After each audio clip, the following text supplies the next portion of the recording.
जय श्री राम भाइयों, आज मैं हाजिर हूं आपके सामने वर्ब को लेकर।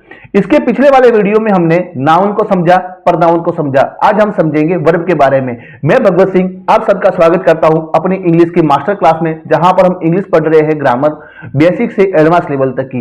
एक क्लास है कक्षा 6 से 12 तक के विद्यार्थियों के लिए और कंपटीशन के एग्जाम की तैयारी करने वाले सभी भाइयों के लिए उपयोगी सिद्ध होगी। यदि आप इस चैनल पर नए हैं तो चैनल को सब्सक्राइब कर लीजिए, बेल आइकन को दबा दीजिए, जिससे इस सीरीज के प्रत्येक वीडियो आपको सही समय पर मिल सके।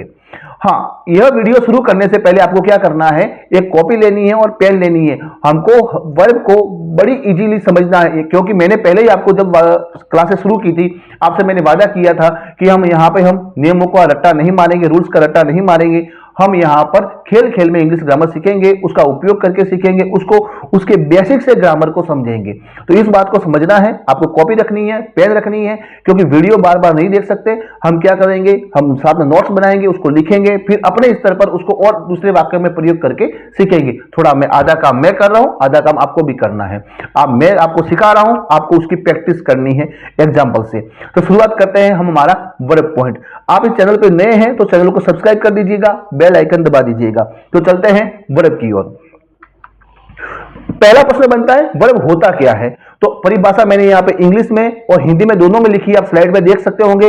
अ verb is a word that expresses an action, a state of being और an occurrence and agrees with the subject in tense, number and person. सरल शब्दों में कहा जाए तो क्रिया वह शब्द है जो किसी कार्य की अवस्था, उसकी स्थिति या घटना को व्यक्त करे और उसके कर्ता यानी उसके सब्जेक्ट के साथ काल, वचन और पुरुष के अनुसार मेल खाए, यानी उसके टेंस, नंबर और पर्सन के अनुसार उसके साथ में मेल खाना चाहिए। अब मैंने आपको पिछले वाले वीडियो में बताया था पर्सन कितने होते हैं, 3 होते हैं। मैंने बताया था फर्स्ट पर्सन, सेकंड पर्सन और थर्ड पर्सन, वो भी मैं बता चुका हूं आपको प्रोनाउन के सेक्टर में। अब फिर मैंने अब घटना होती है तो घटना के 3 टेंस को 3 भागों में बांटा जाता है, प्रेजेंट टेंस, पास्ट टेंस और फ्यूचर टेंस। उसके आधार पर जब क्रिया क्या करती है, मेल खाती है। अब हम किसी वाक्य में किसी वर्ब की पहचान किसके आधार पर करेंगे, तो वर्ब की पहचान 3 आधार पर की जाएगी, एक्शन, स्टेट और ऑक्यूरेंस। चलो हम इसको थोड़ा विस्तार से समझते हैं। तो हम यहां पर समझेंगे किसी वर्ब की पहचान उसके उदाहरणों के माध्यम से। तो पहला वर्ड दिया है एक्शन, यानी कार्य बताने वाली क्रिया। तो यहां पर जब किसी वाक्य में क्रिया का पता लगाना हो तो हमको क्या करना है, एक प्रश्न पूछना है अपने आप से, क्या किया जा रहा है, ये जो कार्य हो रहा है इसमें क्या हो रहा है, वो प्रश्न पूछिए। जैसे राम प्लेज अ क्रिकेट, तो यहां पे क्या हो रहा है, यहां पे खेलना हो रहा है। तो खेलना कौन सा शब्द बता रहा है, प्ले वर्ड। तो प्ले क्या हुई, एक्शन हुई, और एक्शन क्या हुई, वर्ब हुई। तो प्ले क्या हो गई, वर्ब हो गई। सेकंड नंबर हम क्या करेंगे, इसके दूसरा यदि ये प्रश्न नहीं मिल रहा तो आपको ये दूसरा प्रश्न पूछना है, स्टेट पूछना है, स्थिति बताने वाली क्रिया। यहां पर क्या पूछना है आपको, क्या स्थिति है। She is honest, she is honest, is यानी है और वो स्टेट है, तो मतलब घटना अभी वर्तमान काल की है, उसके साथ में ये घटना क्या कर रही है, न्याय कर रही है। इज वर्ड, इज किसकी सहायक क्रिया हो गई, हेल्पिंग वर्ब हो गई, और वो किसकी टेंस की हो गई, प्रेजेंट टेंस की हो गई। तो आप मेरी बात समझ गए होंगे। हमको क्या बताएगी क्रिया, यह घटना किस समय की है, इसकी स्थिति बताती है। अब ऑकरेंस की बात करेंगे, घटना बताने वाले किसी घटना का वर्णन करने वाले कौन सा वर्ड है, मतलब कौन सी इस वाक्य में क्या हो रहा है। तीसरा प्रश्न पूछना है, इट्स रेन्स हेवीली, बरसात तेजी से हो रही है, मतलब कोई काम चालू है, तो वो बता रहा है, घटना बता रही है किसकी, बारिश की घटना बता रही है। तो ये क्या हो गया, एक वर्ब हुई।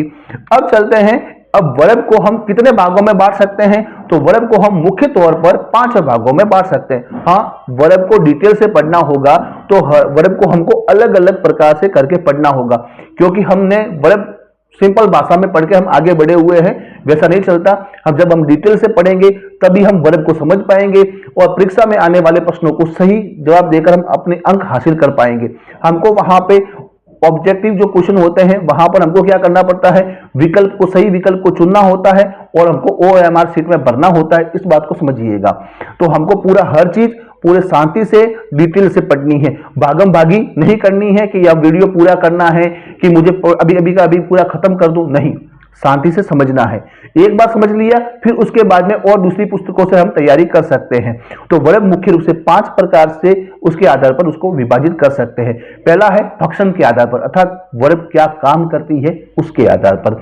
दूसरा है ऑब्जेक्ट के आधार पर, उसके कर्म के आधार पर। तीसरा है उसकी फॉर्म क्या है, उसका टेंस क्या है, उसके आधार पर हम वर्ब को विभाजित करते हैं। तीसरा है लिंकिंग के आधार, उसका वह संबंध कैसे स्थापित करती है उसके आधार पर हम समझते हैं वर्ब को। और पांचवा भाग होता है वॉइस के आधार पर हम समझते हैं। इस प्रकार मैंने आपको पूरा वर्ब का क्या बताया, विभाजन बताया।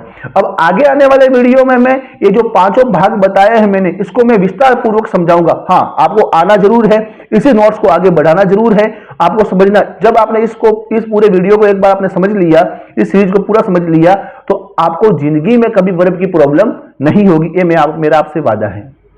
उसके बाद में आप कभी एग्जाम्पल को हल कीजिएगा, आपके एग्जाम्पल आराम से हल हो जाएंगे। ठीक है, आप क्वेश्चन प्रीवियस ईयर्स के क्वेश्चन पेपर लीजिएगा, उसको हल करने बैठिएगा, तब आपको पता चलेगा कि वास्तव में मास्टर चैनल ने अच्छा काम किया था। तो आज की क्लास यहीं तक, तब तक के लिए जय श्री राम। कल मिलते हैं और नई वीडियो के साथ में। जय श्री राम।